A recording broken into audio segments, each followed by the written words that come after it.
আসসালামু আলাইকুম রহমতুল্লাহ। আজকে আমরা আলোচনা করব আমাদের সমাজে কিছু কুসংস্কার নিয়ে, যা এখনও সমাজের মধ্যে বিদ্যমান। যে কুসংস্কার করলে অনেক সময় শিরক হয়, অনেক সময় কবিরা গুনাহ হয়, অনেক সময় বড় বড় গুনাহ হয়। এই জন্য আমরা জানবো কোন কোন কাজগুলো কুসংস্কার, যা থেকে আমরা বাঁচতে পারি। কুসংস্কার হলো: ব্যাঙ ডাকলে বৃষ্টি আসে, মোরগ ডাকলে বুর, কুকুর ডাকলে লেজ গুছিয়ে ছিটকে পালায় সুর। নাউজুবিল্লাহ। পেঁচা ডাকলে অশুভ হয়, শুকন ডাকলে মরণ, হঠাৎ কোনো বিপদ নাকি কাকের ডাকের কারণ। নাউজুবিল্লাহ। ব্যাঙ ডাকলে বৃষ্টি আসে, এটি একটা কথা হলো। কোন সময় বৃষ্টি আসবে না আসবে এটা আল্লাহ রাব্বুল আলামিন ভালো জানেন। আমাদের এলাকার মধ্যে 8 মাস ধরে বৃষ্টি হয় না, অথচ 8 মাসের ভিতরে অনেক সময় ব্যাঙ ডাকছে, তো বৃষ্টি আসলো না কেন? সুতরাং এটা কুসংস্কার, যে বিশেষ করে গুনাহ হবে। আল্লাহ রাব্বুল আলামিন ব্যাঙ সৃষ্টি করেছেন, ব্যাঙের কাজই হলো ডাকাডাকি করা। সুতরাং ব্যাঙ ডাকলে বৃষ্টি হবে এটা বলা চলবে না, এটা বিশেষ করে গুনাহ হবে। এরপরে মোরগ ডাকলে বুড়ো হয়। আল্লাহ রাব্বুল আলামিন রাত দিন সৃষ্টি করেছেন, এটা নির্ধারিত, দিন রাত যথাসময়ে এটা আসবে যাবে। এটা মূর্খের ডাকেও কমবে না, মূর্খের ডাকেও এটা বাড়বে না, এটা বিশ্বাস করা চলবে না। এরপর এখানে কুকুর ডাকলে লেজ গুছিয়ে ছিটকে পালায় চুর, এটা অবশ্য একটা যুক্তিসঙ্গত আলাপ হইতে পারে। যেমন কুকুর ডাকলে চুরে মনে করবে যে কুকুরের ডাক শুনে মালিক সাজা হবে, আমাকে ধরবে। এটা অবশ্যই কিছু মাইনা নিতে পারা যায়, কিছু মাইনা নেওয়া যেতে পারে। এরপরে পেঁচা ডাকলে অশুভ হয়, এটা বিশেষ করে গুনাহ হবে। শুকন ডাকলে মরণ, এটা বিশেষ করে গুনাহ হবে। শুকন ডাকলে যদি মরণ হইতো, তাহলে শুকনের ডাক শুনে যত মানুষ শুনতো সবাই মারা যেত। অথচ আমি আজকে দেখলাম না, এখন দেখলাম না কোনো মানুষ শুকনের ডাকে মারা গেছে। এরপরে হঠাৎ কোনো বিপদ নাকি কাকের ডাকের মরণ।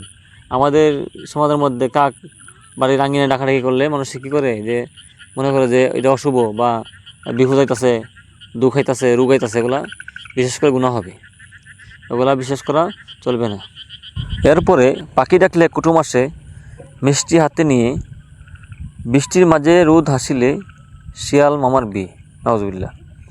সত্য মিথ্যা যাচাই করি, টিকটিকি টিক ডাকে, বউ পাগল হয় সেই ছেলেটা, গাম তাকে যার নাকে। হঠাৎ করে চোখ কাঁপিলে দুঃখ আসে বটে, বসা নাকি যাবে না ওই ঘরের চুকাটে। নাউজুবিল্লাহ। আচ্ছা ভাই, চিন্তা করেন, পাখি ডাকলে কুটুম আসে, এটা কি একটা কথা হলো? কোন সময় কুটুম আসবে না আসবে এটা আল্লাহ রাব্বুল আলামিনই ভালো জানে। এটা পাখি কীভাবে জানবে আমার ঘরের মধ্যে কী আসতেছে না আসতেছে? আরে মিষ্টি হাতে নিয়ে, বৃষ্টির মাঝে রোদ হাসিলে শিয়াল মামার বিয়া। আচ্ছা, এই কথাটা চিন্তা করলে একটু চিন্তা করেন তো, যে বৃষ্টির মধ্যে রোদ উঠতে পারে, এই আকাশ আসমান জমিন সব কিছু আল্লাহ রাব্বুল আলামিনের নিয়ন্ত্রণে। তখন বৃষ্টির মধ্যে রোদ উঠলো বা আসলো, এর জন্য কি শিয়ালের বিয়ে হবে? এ সমস্ত জিনিস বিশ্বাস করলে চলবে না। সত্য মিথ্যা যাচাই করি, টিকটিকি টিক ডাকে, এই একটা কথা যে যে এখন আমি বললাম যে মদ খাওয়া হালাল, নাউজুবিল্লাহ, তখন টিকটিকি ডাক দিল, টিকটিক, এজন্য এটা কি সত্য কথা হয়ে যাবে? বা যে কোনো একটা গুরুত্বপূর্ণ আলাপ,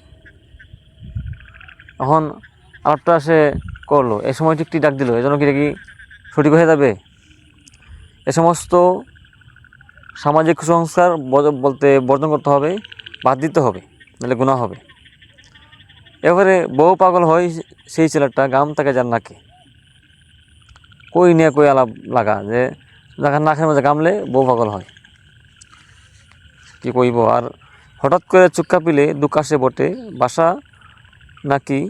বসা নাকি যাবে না ওই ঘরে চুকাটে।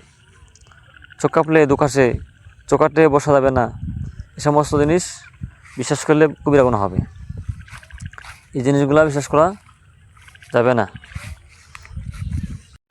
এরপরে যাত্রা নাকি অশুভ হয়, দেখলে যারও পথে, কারি কারি টাকা আসে চুলকালে ডান হাতে। নাউজুবিল্লাহ।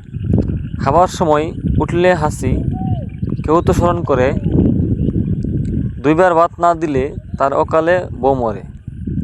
নাউজুবিল্লাহ। ভাঙ্গা আয়নায় মুখ দেখিতে মুরব্বীদের মানা, কুসংস্কারে আমার আজও চোখ তাকিতে কানা। এরপরে যে কোনো স্থানে যাওয়ার সময় পথের মধ্যে ঝাড়ু দেখলে অশুভ হয়, এই জিনিসটা বিশেষ করে গুনাহ হবে। শুভর মালিক আল্লাহ রাব্বুল আলামিন, ঝাড়ু দেখলে অশুভ হবে এটা বিশ্বাস করে গুনাহ হবে।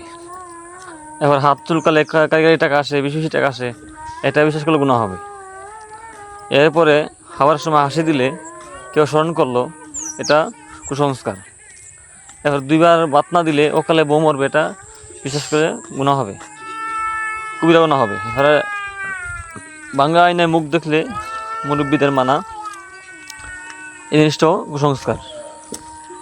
এই জন্য আমরা এই সমস্ত কুসংস্কার মানব না, কোরআন হাদিস অনুযায়ী চলবো। আমরা সমাজের মধ্যে আলেম ওলামার পরামর্শ নিয়ে চলবো। সমাজের যত কুসংস্কার আছে, বিশেষ করে সমাজের মধ্যে যারা মুরব্বী আছে, তাদের থেকে কোনো জিনিস দিনের জন্য শিখবেন না, কারণ মুরব্বীদের কথা অনুযায়ী চলে, তারা কোনো হাদিস মানে না। আমাদেরকে চলতে হবে আলেম ওলামার পরামর্শ নিয়ে। মুরব্বী কী বলছে না করছে এটা মানা যাবে না। আল্লাহ রাব্বুল আলামিন আমাদের সবাইকে এ সমস্ত কুসংস্কার থেকে বাঁচা থাকার এবং কোরআন হাদিস মানার তৌফিক দান করুক, আমিন। আসসালামু আলাইকুম ওয়া রাহমাতুল্লাহি ওয়া বারাকাতুহু।